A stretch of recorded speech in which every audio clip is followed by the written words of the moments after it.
Hi guys, क्या आप Facebook ad में पैसे बर्बाद कर रहे हैं? मैं आपको 5 ऐसी टिप्स बताने जा रहा हूं जो 90% जो फेसबुक एडवर्टाइजर हैं वहां गलतियां करते हैं। पहली है टारगेटिंग की गड़बड़ी। ठीक है, रॉन्ग टारगेटिंग करना।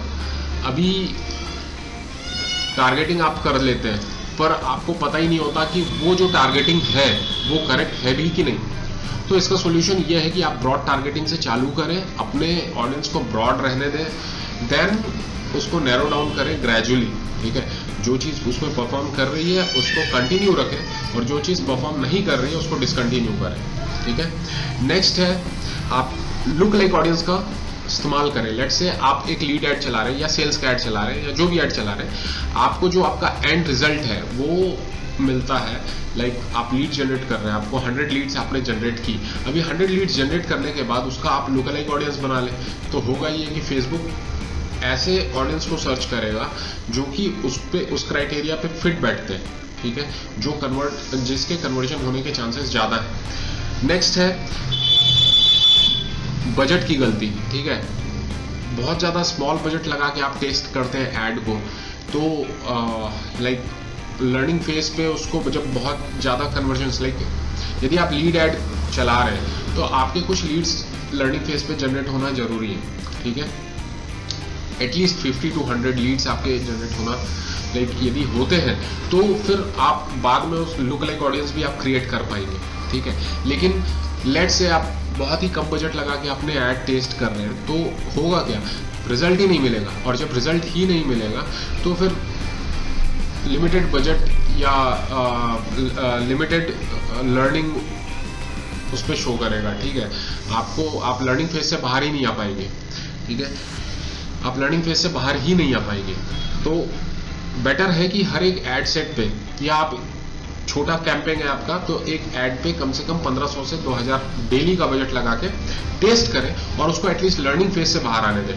ठीक है, नेक्स्ट जो प्रॉब्लम है वो है क्रिएटिव अच्छा ना होना।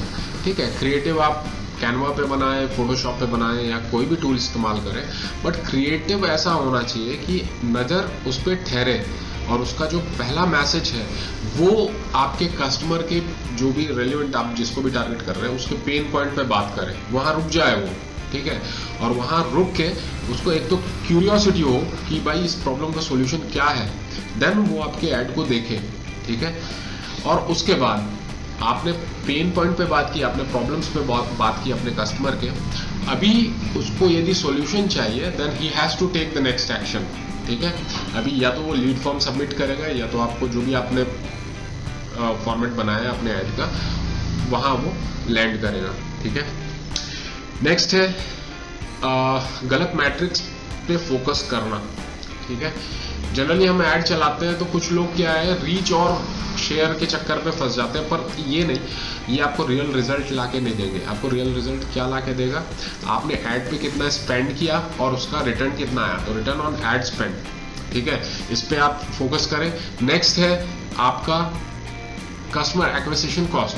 ठीक है, आपका पर एक्वायर आप कस्टमर कर रहे हैं तो आपको कितना कॉस्ट आ रहा है। ठीक है, नेक्स्ट ये चीज़ है, तो ये कुछ मैट्रिक्स है। और दूसरा चीज़ है लाइफ टाइम वैल्यू। यदि आपने किसी को आप कोई भी टूर पैकेज आप सेल कर रहे हैं, लेट्स से आपने टूर पैकेज सेल कर लिया, तो क्या फिर वो आपके पास, आपकी यदि सर्विस अच्छी है तो आपके पास फिर परचेस नहीं करेगा? क्या करेगा वो? जब कहीं टूर पे जाएगा तो आपका ध्यान उसको आएगा, तो उसकी लाइफ टाइम वैल्यू जो है उस पर फोकस करें, LTV।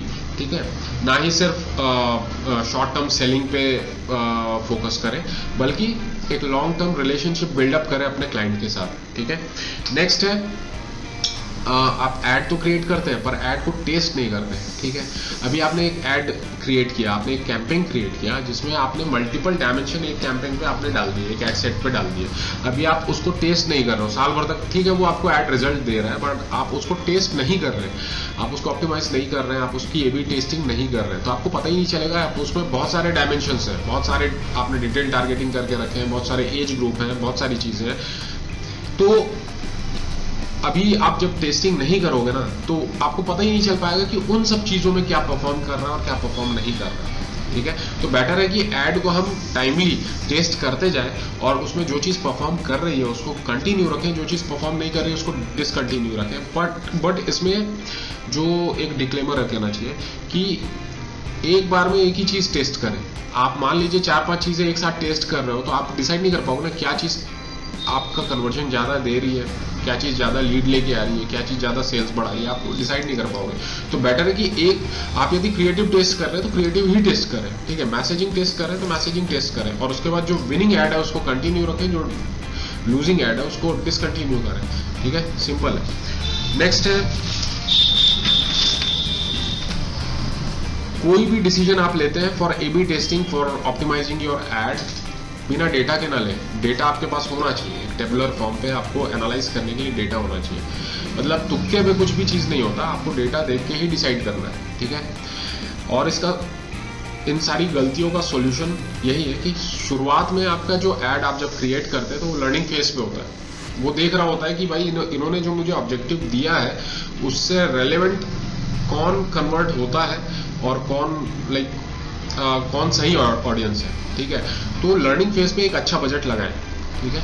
जब वो लर्निंग फेज से बाहर आ जाए तो फिर आप उसको धीरे धीरे ऑप्टिमाइज कर सकते हैं और लुक अलाइक ऑडियंस बना सकते हैं। जो भी आपको करना है करें, पर इनिशियल फेज में एक ठीक ठाक बजट होना चाहिए, ठीक है। और उसके बाद A/B टेस्टिंग करें, ठीक है, और डेटा ड्रिवन डिसीजन लें।